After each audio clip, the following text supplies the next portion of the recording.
Olá, irmãos, a paz do Senhor para todos. Como é bom poder estarmos dirigindo a você mais uma vez aqui e diretamente da sua casa termos esse encontro. Eu queria convidar para nós darmos início à abertura do livro de Salmos, o Salmo 1, que diz assim: Bem-aventurado o homem que não anda segundo o conselho dos ímpios, nem se detém no caminho dos pecadores, nem se assenta na roda dos escarnecedores. Antes, o seu prazer está na lei do Senhor, e na sua lei medita de dia e de noite. Pois será como árvore plantada junto a ribeiros de águas, a qual dá seu fruto na estação própria e cuja folhagem não cai, e tudo quanto fizer prosperará. Não são assim os ímpios? Não são como a moinha que o vento espalha. Pelo que os ímpios não subsistirão no juízo, nem os pecadores na congregação dos justos. Porque o Senhor conhece o caminho dos justos, mas o caminho dos ímpios perecerá. Eu queria convidar você a orar nesse momento. Pai, nós te louvamos e queremos, ó Deus, te pedir que a tua palavra, ela possa, Senhor, achar abrigo em nossos corações. Queremos, ó Deus, rogar a ti, Senhor, pelo louvor que vai ser ministrado. Ó Deus, queremos orar pela palavra que vai ser estudada. Queremos, ó Deus, te pedir que o Senhor possa nos conduzir com as nossas mentes cativas a ti. Visita-nos, ó Deus, com a tua presença para a glória do Senhor, em nome de Jesus. Amém. Quero convidar você, então, nesse momento, a podermos termos alguns momentos de louvor e de adoração. Louvemos ao Senhor para a glória de Deus.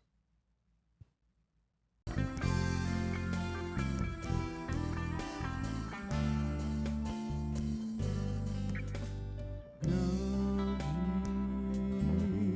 é o Senhor e muito digno de louvor. Na cidade do nosso Deus, seu santo monte, a alegria de toda a terra.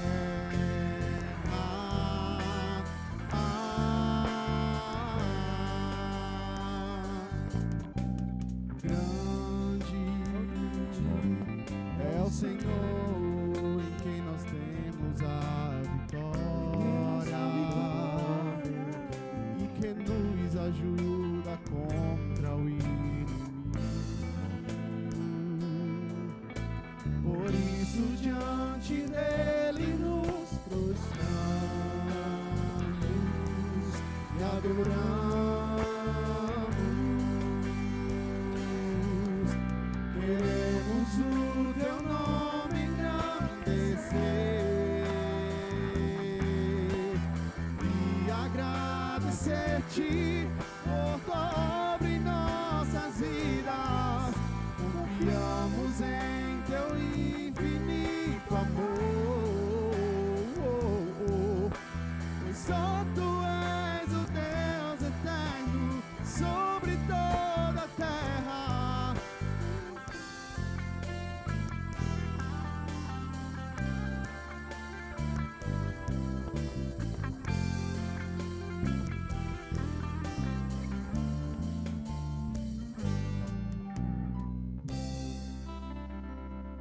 Que nessa noite nós possamos dizer ao Senhor: Senhor, que o Senhor venha ser o meu respirar, que o Senhor venha ser o que guia a minha vida, e que possa trazer à minha vida tudo o que o Senhor quer para nós.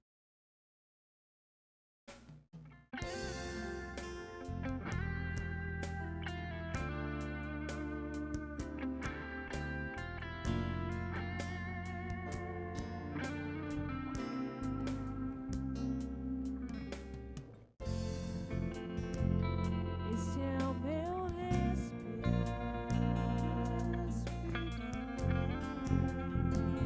Esse é o meu respirar.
esse é o meu respirar,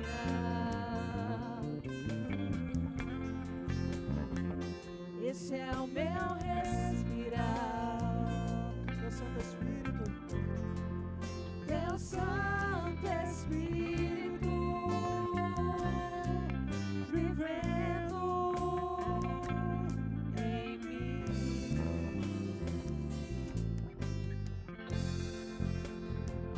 E este é o meu pão,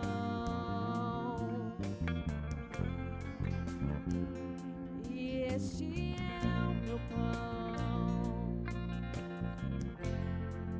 tua vontade feita em mim. E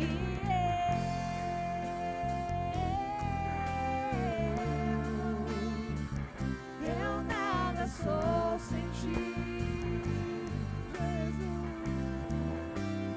Jesus. E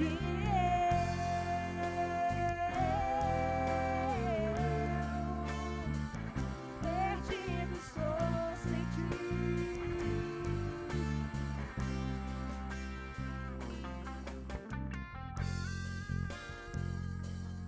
Em mim, verdadeiro adorador, com preces de louvor, quero contemplar teu rosto, ó Pai.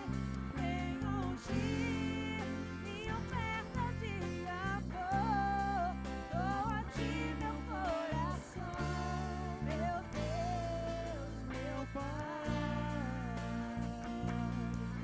Acha em mim um verdadeiro adorador. É meu prazer te adorar, Senhor. É meu prazer ministrar louvor. Acha em mim verdadeiro adorador, com preces de louvor, quero contemplar teu rosto, ó Pai.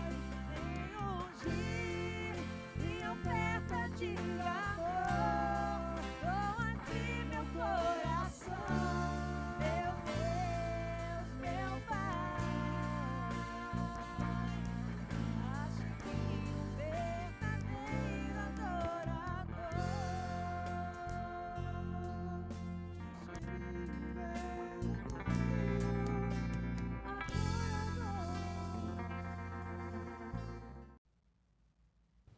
Bom, irmãos, após esse momento de louvor, gostaria então de convidar você a duas coisas. Primeiro, um aviso: nós gostaríamos de chamar a sua atenção para as suas contribuições. Extremamente importante que possamos estar honrando com os nossos compromissos. E eu queria que você pudesse estar também dando o seu dízimo, a sua oferta, contribuindo, esteja procurando a mim, a Valtinha, Jonas, também esteja podendo fazer o seu Pix ou uma transferência, ou trazendo aqui no período do domingo pela manhã, assim como você se sentir mais confortável. Mas eu gostaria de conclamar você: não deixe de fazer sua contribuição, venha, traga ela, pois é para a manutenção da obra e continuidade dessa obra, em nome de Jesus, para que possamos fazer mais e melhor, em nome do Senhor. Também gostaria de convidar você a mais uma oração. Essa semana, a Câmara dos Vereadores estará, então, fazendo uma votação para tornar os cultos como um elemento essencial aqui em João Pessoa. E isso seria de muito bom, pois nós teríamos, então, a garantia de que nós pudéssemos, então, estar celebrando os nossos cultos de maneira presencial mais uma vez. Eu queria orar por isso, pois, como nós falamos no domingo passado, é apenas orando que nós vamos ter as vitórias que o Senhor tem para as nossas vidas, em nome de Jesus. Eu queria conclamar você a orar, e não apenas por isso, mas também por aqueles que estão enfermos. Oremos por isso. Pai, nós te louvamos. Queremos, ó Deus, nesse momento, te pedir pela ação do Senhor, aquele que controla todas as coisas, aquele que tem o domínio sobre todas as coisas, que, ó Pai, nessa votação, ó Deus, possa se ter, Senhor, realmente toda a ação positiva para tornar aqui em João Pessoa os cultos como elemento essencial durante essa pandemia. Pois, ó Deus, nós temos feito o teu trabalho, nós temos, ó Deus, dado continuidade à tua obra e realizado a tua missão. E queremos, ó Deus, que, ó Pai, o Senhor faça com que as portas novamente sejam abertas para que possamos dar continuidade, em nome de Jesus, àquilo que o Senhor tem nos chamado para fazer. Também oramos, ó Deus, por aqueles que se encontram enfermos, por aqueles que estão, Senhor, lutando contra a vida. Queremos, ó Deus, te pedir que o Senhor possa fazer conforme a tua vontade nessas vidas, curando-os, restaurando-os. Ó Pai, vai, Senhor, daqueles que estão na nossa comunidade ainda enfrentando essa doença. Vai, Senhor, restaurando, curando, fazendo conforme a tua vontade, em nome de Jesus, para a glória de Deus. Eu creio que você foi abençoado, em nome de Jesus. Eu queria convidar você, então, a nós refletirmos mais uma vez no texto de 1 Pedro, no texto da qual nós temos estudado já há algum tempo. Decidimos então realizar isso apenas de maneira presencial, mas por ocasião desse decreto, nós não continuamos de forma presencial e hoje, pela segunda vez, queremos dar uma palavra devocional, olhando para esse texto que tem sido foco do nosso estudo para a glória de Deus. Talvez alguns não acompanharam ainda os estudos de maneira presencial e talvez seja essa a primeira vez que você esteja se dando com esse texto. A carta de 1 Pedro é uma carta muito especial. É uma carta que Deus usa o apóstolo Pedro para escrever a algumas cidades da Ásia Menor. E se você acompanhar comigo no versículo 1, você vai perceber, então, o texto diz assim, no capítulo 1, versículo 1, Pedro, apóstolo de Jesus Cristo, aos estrangeiros dispersos do Ponto, Galácia, Capadócia, Ásia e Bitínia, eleitos segundo a presciência de Deus em santificação para a obediência à aspersão do sangue de Jesus Cristo, graça e paz os seja multiplicada.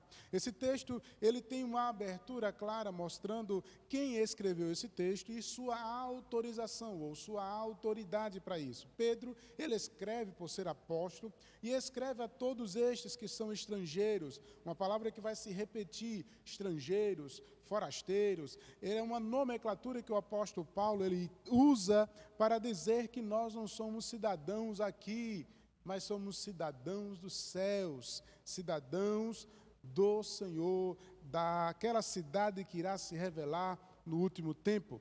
Mas estando aqui como forasteiros, como estrangeiros, como viver?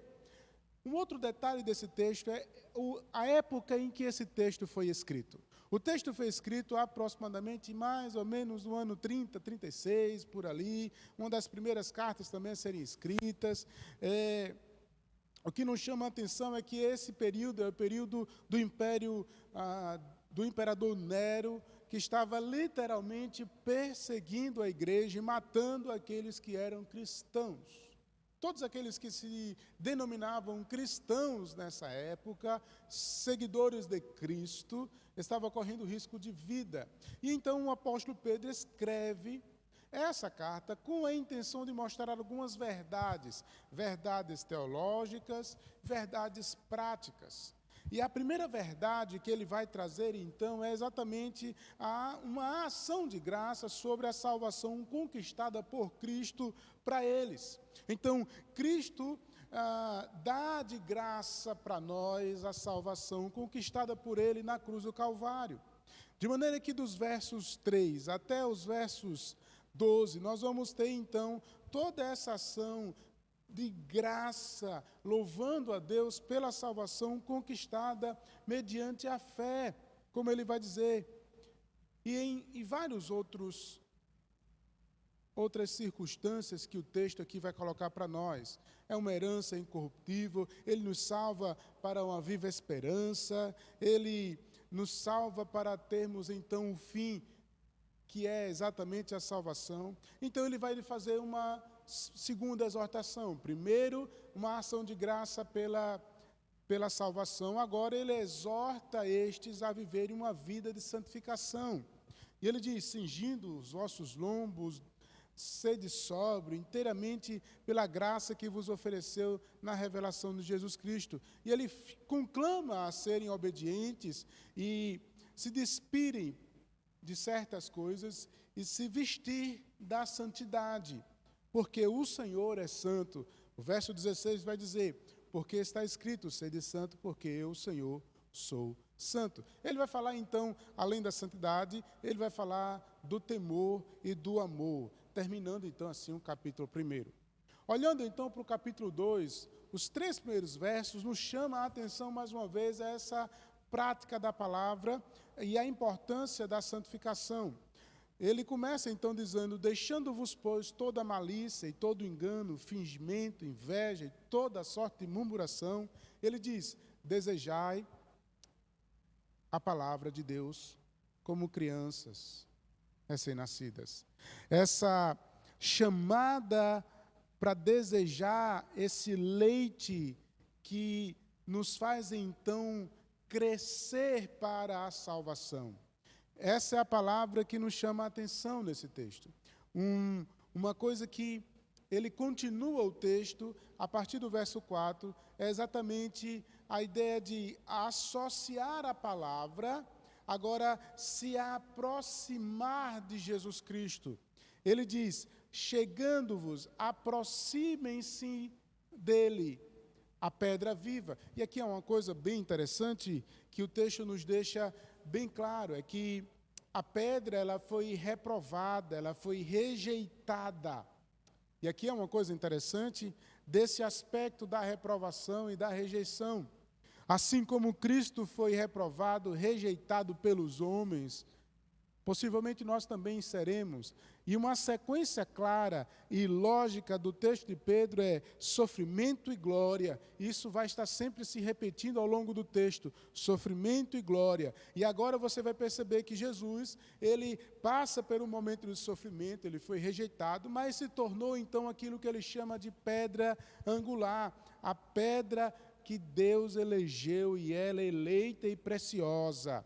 Mas ele diz: vós também sois pedras vivas, que somos edificados como casa espiritual para o sacerdócio santo, para oferecer sacrifícios agradáveis a Deus. Aqui me chama muita atenção essa ideia da pedra viva Cristo e da comparação com cada um de nós como pedras.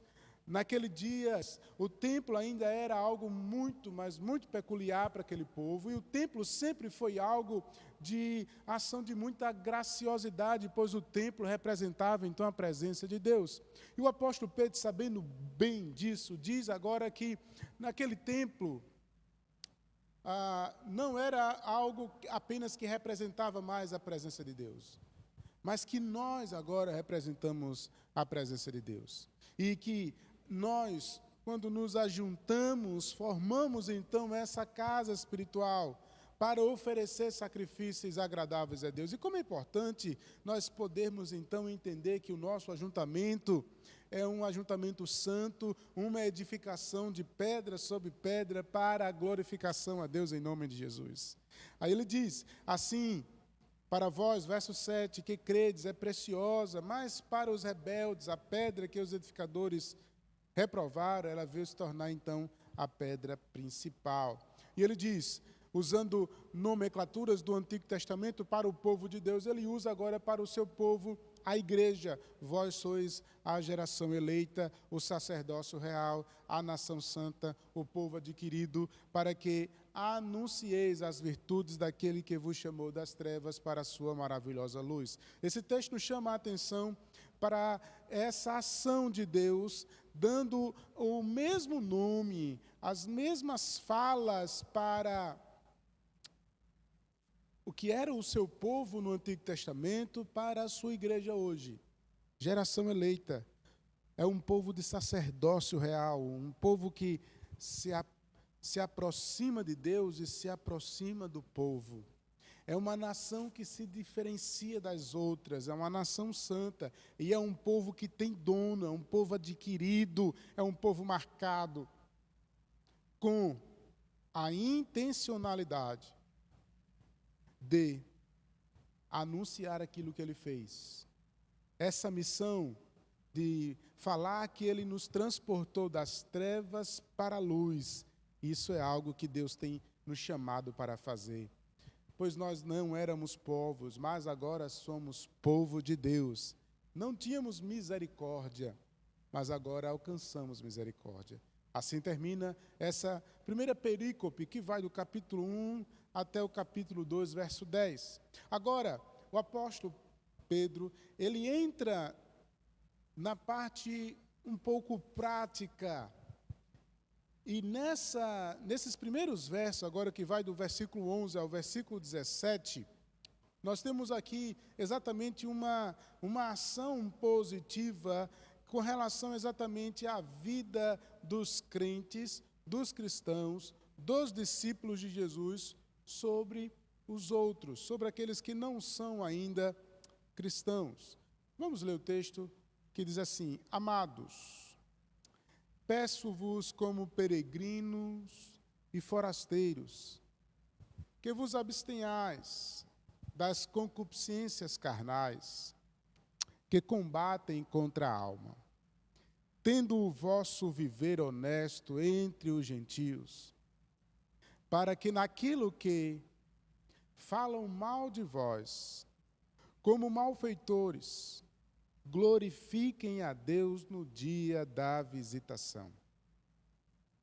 Pelas obras, pelas boas obras que em vós observam, sujeitai-vos, pois, a toda ordenança humana por amor do Senhor, quer ao rei como superior, quer aos governantes, como por ele enviados para castigar, para o castigo dos malfeitores e para o louvor dos que fazem o bem, porque assim é a vontade de Deus, que, fazendo bem, tapeis a boca à ignorância dos homens loucos, como livres, e não tendo a liberdade por cobertura da malícia, mas como servos de Deus, honrai a todos,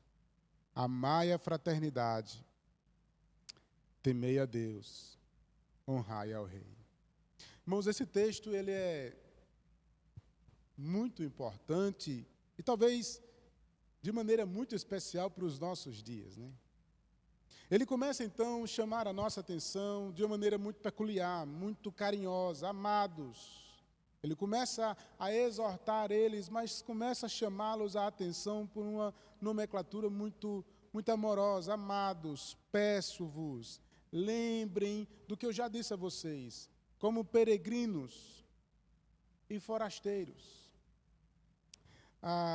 Essas duas palavras nos chamam bastante a atenção, pois forasteiro e peregrino são pessoas que, na verdade, estão de passagem, são pessoas que não são da terra, são pessoas que literalmente estão caminhando por esse lugar, mas não são necessariamente daqui. E ele começa a lembrar essa verdade: nós somos salvos, como peregrinos e como forasteiros. Ele diz: vos abstenhais das concupiscências da carne, que combatem contra a alma.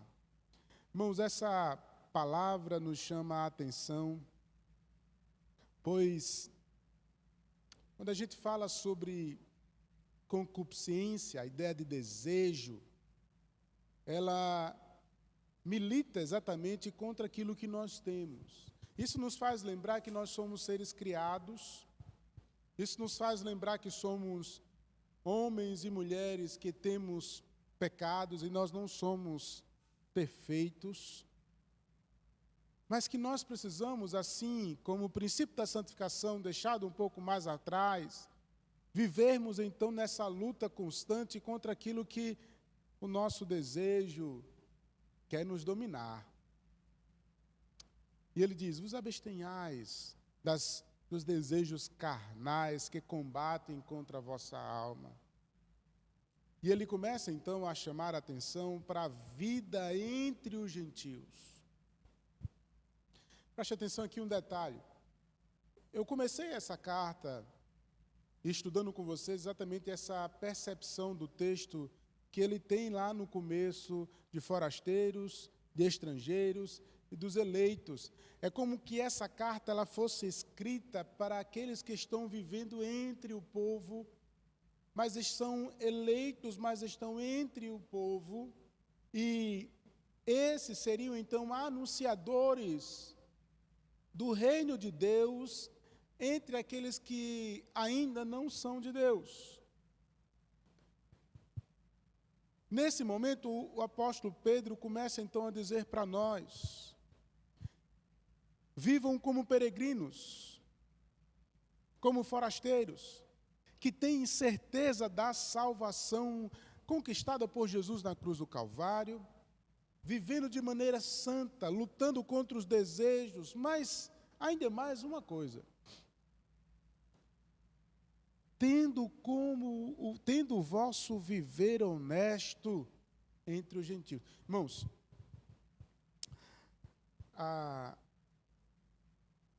lembre-se que nós estamos aqui tratando de uma carta escrita para um povo que estava vivendo sobre o Império Romano, sobre o Imperador Nero, e que aqueles que se declararam cristãos e discípulos de Jesus estavam sendo perseguidos, mortos. A prática da desonestidade naquela época era grande. E agora Jesus olha para esses discípulos e usa o apóstolo Pedro para dizer para eles: vocês precisam viver de maneira honesta. Não entre vocês apenas, mas de maneira honesta entre o povo, entre aqueles que não são cristãos. Porque eles falam mal de vocês, como malfeitores. E olhe só, no dia da visitação, ou naquele dia em que eles, os não cristãos, forem então tomar conta ou falar de vocês, eles observem as nossas boas obras e glorifiquem a Deus. Preste atenção nesse verso, como ele é extremamente importante para os nossos dias. Eu e você temos o chamado, somos uma geração eleita, um povo de sacerdócio real, um povo de nação santa, que tem então a intencionalidade de levar Jesus Cristo e anunciar aquilo que Ele fez nas nossas vidas. Precisamos viver de maneira diferente, santa, e ainda agora temos que ter um viver tão honesto que, no tempo em que as pessoas comecem a falar mal da gente, e no dia que elas se aproximarem de nós, elas glorifiquem a Deus pelo nosso viver, ao observar as nossas vidas. Há uma multidão de pessoas ao seu redor que não conhece Jesus. Há uma multidão de pessoas, vizinhos, familiares, pessoas que você não conhece, mas que está de olho em você, que basta uma coisa para falar mal de Cristo, para falar mal da igreja. Mas Deus nos diz que devemos viver de maneira santa e de maneira honesta, para que essas pessoas que nos observem em nossas obras glorifiquem a Deus. Você já parou para prestar aqui a atenção que não é com fala? Lembra que os versículos anteriores, ele diz que nós devemos anunciar. Nesse momento, o anunciar aqui não é com palavras. O anunciar aqui é com boas obras e com santidade e com uma vida extremamente correta e honesta. Talvez esse seja um dos grandes desafios dos nossos dias. Termos discípulos que se dizem discípulos de Jesus, mas que vivem uma vida íntegra. Não pega naquilo que não é seu, não rouba aquilo que não vai tomar, não vai roubar, vai tentar viver de maneira íntegra, vai tentar viver de maneira correta, vai tentar fazer aquilo que é correto, mas vivemos uma sociedade de corrupção tão grande que talvez para nós está tão cauterizado ser corrupto que nós não valorizamos os nossos políticos, nós não oramos por eles, porque na nossa cabeça todos eles são corruptos. Nós já dissemos que, por exemplo, todo pastor é ladrão. E nós olhamos uns para os outros e desconfiamos, nós não confiamos nas pessoas. Eu tive uma experiência muito peculiar quando Deus permitiu que eu fosse para o Japão há 2 anos atrás, mais ou menos. E uma experiência estrangeira, literalmente ali como estrangeiro, como forasteiro naquele local. Eu tive a oportunidade de ter uma experiência muito gratificante, da qual, quem sabe, um dia quero retornar para ter a oportunidade de pregar mais uma vez a palavra do Senhor naquele lugar. Mas preste atenção no detalhe. A sensação de ser vigiado, a sensação de ser roubado, o medo do outro naquele momento por causa de uma cultura não se tinha.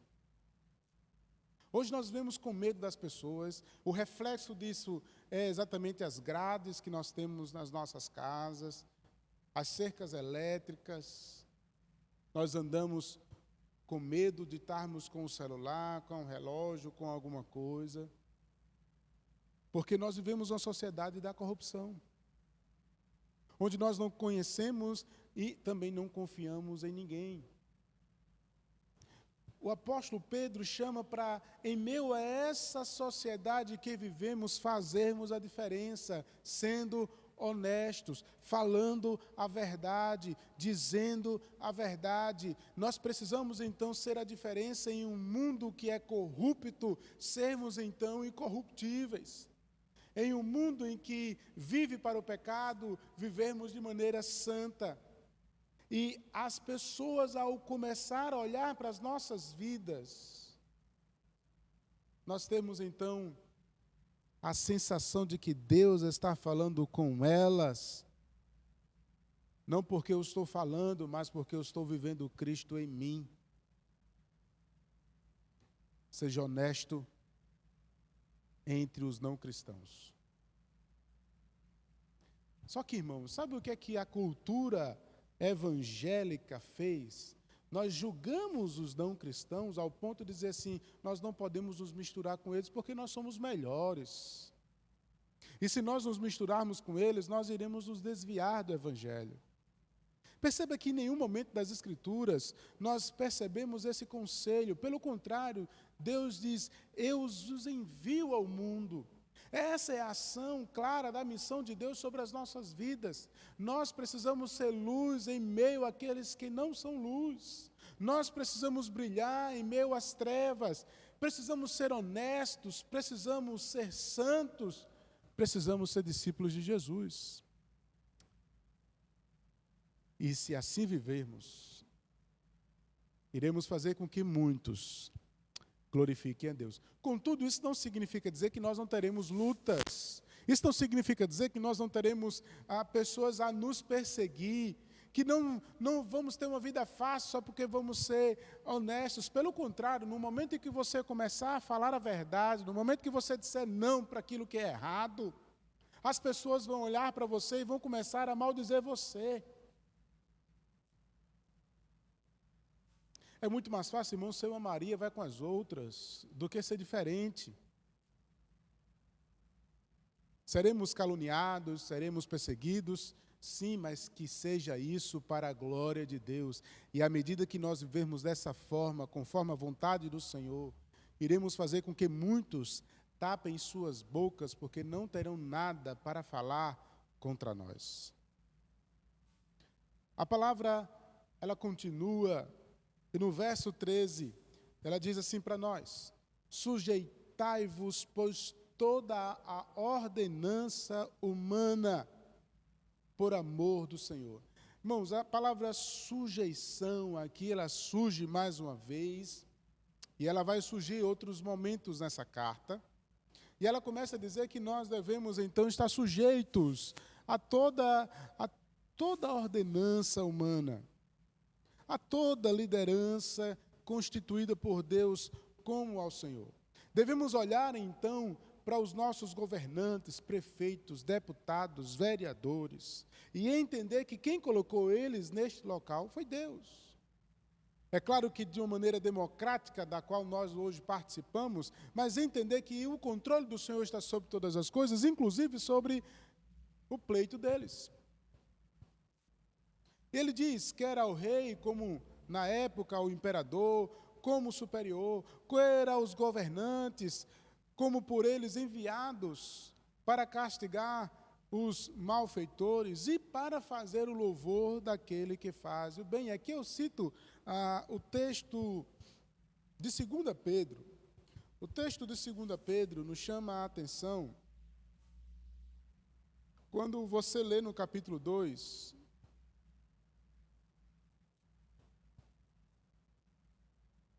o capítulo 2,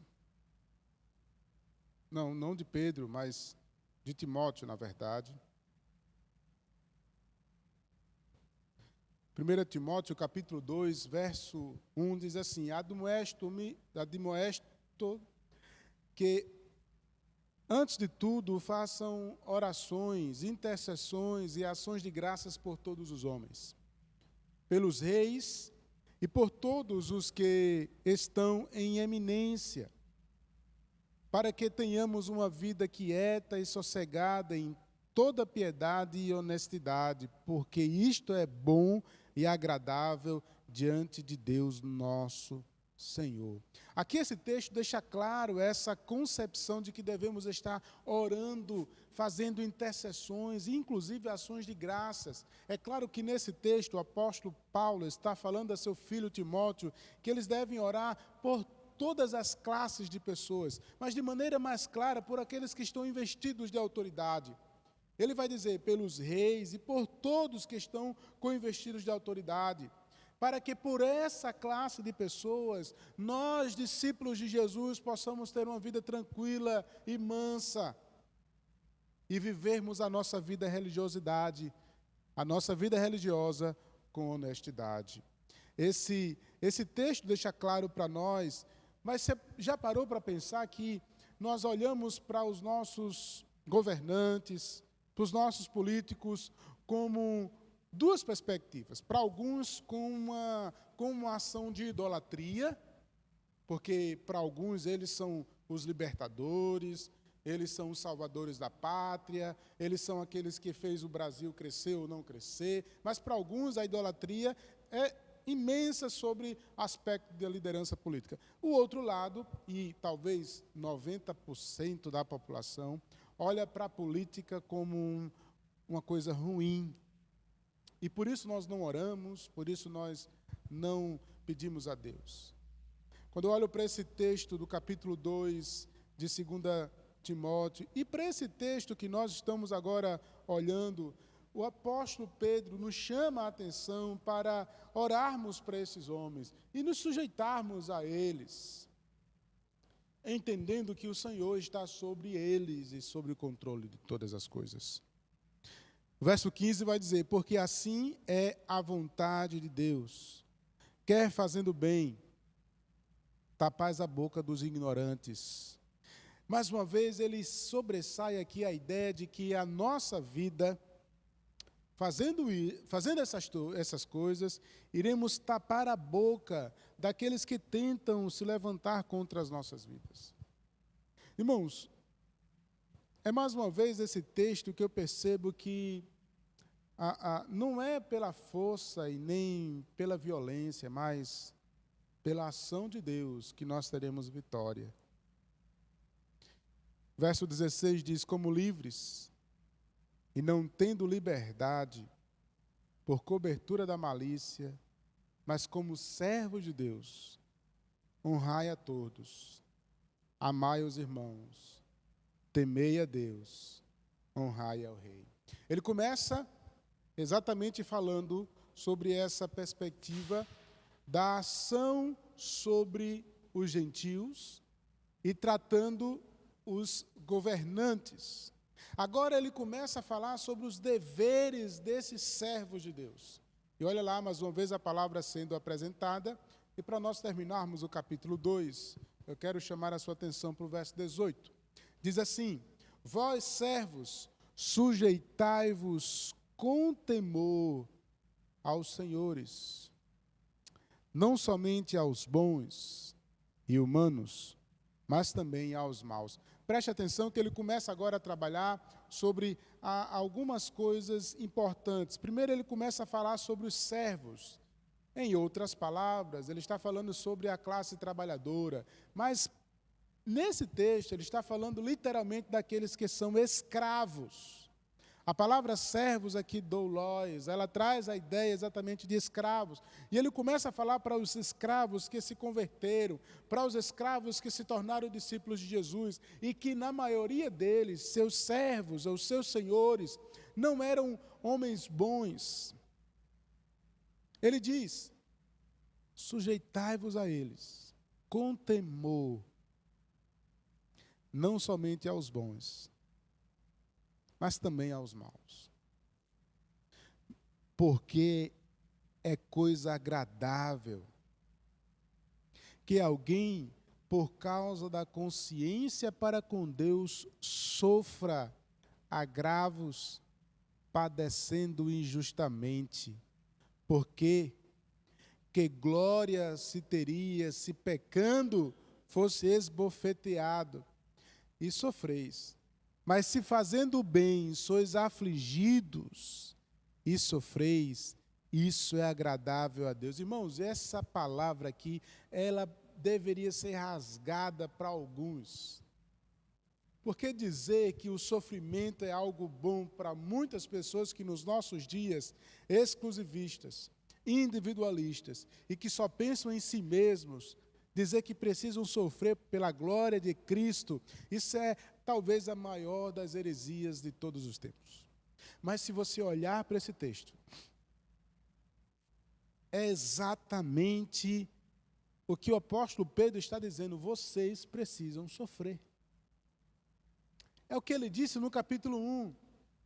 Olha, não vos entristeçais, mas se alegrais pela salvação conquistada por vocês, mesmo sabendo que vocês irão passar por alguns momentos de provação. Irmãos, você já parou para pensar que nós temos a ideia de termos mais direitos e de exigir aquilo que Deus tem para nós, do que literalmente dizer que estamos prontos para sofrer. Sofrer pelo nosso casamento, sofrer em nosso trabalho por causa do Senhor, em passar alguns momentos de ser até injustamente esbofeteado para a glória de Deus. Não, numa sociedade corrupta e numa sociedade que só quer cada vez mais a sua própria glória e viver para a sua própria felicidade, essa palavra não é para os nossos dias. Mas para aqueles que são discípulos de Jesus, ele diz que devemos então sujeitar-nos aos momentos ruins e entender que alguns momentos da nossa história vai ser tão pesado, mas não porque nós pecamos, não, porque estamos sendo honestos, porque estamos sendo discípulos de Jesus, porque estamos fazendo conforme a vontade do Senhor. Já parou para pensar que muitas vezes nós dizemos a Deus: Deus, por que está acontecendo comigo? Eu sempre faço as coisas corretas. Às vezes Deus permite certas circunstâncias da nossa vida para que possamos aprender e nos nossos sofrimentos Deus seja glorificado. Olha o verso 21. Porque para isto sois chamados, pois também Cristo padeceu por nós, deixando-nos o exemplo para que sigais as suas pisaduras. Se nós temos o exemplo de Jesus sofrendo, ao exemplo de Jesus nós devemos sofrer. E ao exemplo de Jesus, como ele teve vitória e glorificação, nós teremos sofrimento, glória, sofrimento e glória na mesma sequência. Apesar de hoje a sociedade só querer a glória, apesar de hoje os cristãos só quererem a glória, o qual não cometeu pecado, e aqui exatamente deixa a exata ação de viver em de santificação, de viver de maneira honesta. Jesus viveu dessa maneira, assim nós devemos viver também. Nem na sua boca se achou engano, o qual, quando o injuriaram, não injuriava, e quando padecia, não ameaçava, mas entregava-se àquele que julga justamente, levando ele mesmo em seu corpo os nossos pecados sobre o madeiro, para que, mortos para os pecados, pudéssemos viver para a justiça, e pelas suas pisaduras fomos sarados. Porque éreis como ovelhas desgarradas, mas agora tendes voltado ao pastor e bispo das nossas almas. Olha esse texto como termina. Falando da honestidade do nosso viver em meio aos gentios, falando da nossa vida em santificação em meio aos gentios, do anúncio sem palavras, e agora da submissão, orando pelos governadores, da submissão diante dos servos, viver e encarar o sofrimento, orando, mesmo que injustamente. Isso traz-nos exatamente o que nós estamos passando nos nossos dias. E falando da pandemia, por exemplo, nós não deveríamos estar fechados. Agora, nesse momento, não. Como estarmos fechados, mas bares, restaurantes, shoppings estão abertos? Isso nos faz, então, lembrar que é necessário entender que Deus está no controle e que nós vamos sofrer, e que faz parte do sofrimento, e que esse sofrimento também glorifica a Deus. Que Deus está nos falando alguma coisa, que precisamos viver em meio a esses gentios de maneira honesta, buscando naquele que sabe fazer todas as coisas. O verso 23 é um versículo-chave que diz assim: o qual, quando injuriava, não injuriava, e quando padecia, não ameaçava, mas antes ele entregava isso àquele que julga justamente. Nós devemos fazer semelhante a Jesus, e aquilo que aconteceu semelhante a Jesus, sofrimento e glória, e em meio ao sofrimento, suportar e entregar a Ele, porque Ele sabe julgar justamente. E ao reconhecer de que nós somos pecadores, nós precisamos de um Salvador. E aqui eu termino falando exatamente da nossa concepção como pecadores. O apóstolo Pedro nos chama exatamente para vivermos de maneira santa, justa e glorificar a Deus pela salvação conquistada por Jesus. Mas Jesus morreu sem pecado. Ele sofreu sem pecado. Ele foi ao madeiro sem pecado. Ele foi morto em nosso lugar. Ele morreu substitutivamente. Era para mim e para você estarmos presos naquela cruz. Era para nós, mas a ira do Senhor caiu sobre ele. Nós fomos sarados. Éramos ovelhas esgarradas, mas agora voltamos para ele. E para viver com uma missão: anunciar aquilo que ele fez, nos tirando das trevas para a sua maravilhosa luz, fazendo com que nós possamos viver de maneira honesta, íntegra, santa, para a glória de Deus. Eu espero que esse texto possa ter falado ao seu coração. E que o Senhor possa nos fazer entender que todo sofrimento redunde em glória e que possamos suportar com paciência aquilo que Deus tem para as nossas vidas em nome de Jesus. Amém? Deixa eu orar por você.